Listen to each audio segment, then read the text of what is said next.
இந்த கட்சியை வளர்ப்பதற்கு நிறைய பேர் ரத்தம் சிந்திருக்காங்க. ரத்தம் சிந்தில்லை, உயிர் விட்டுருக்குறாங்க. 1989 நினைக்கிறேன். அந்த ஐயா மருத்துவர் ராமதாஸ் ஐயா வந்து இந்த இடஒதுக்கீட்டு இதை கொண்டு வந்து போராட்டம் பண்ணுகிற போது கிட்டத்தட்ட நிறைய உயிர்கள் வந்து போயிருக்கு.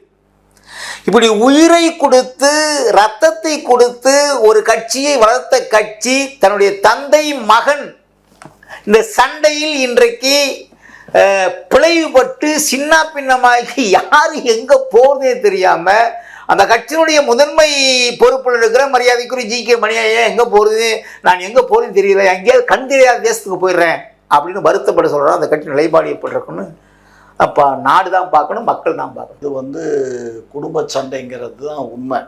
ஏன்னா அவங்க குடும்பத்துக்குள்ள வரவு செலவில் தான் சிக்கல் இருக்க மாதிரி எனக்கு தோணுது.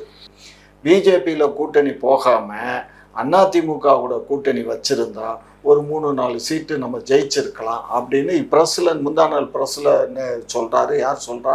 ராமதாஸ் ஐயா சொல்கிறாங்க. அப்போ அது அந்த அவங்களே அதிமுகவே ஜெயிக்காமல் போயிடுச்சு. அப்புறம் அதிமுகவே ஜெயிக்காத போது இவர் எங்கேருந்து போய் ஜெயிப்பார்?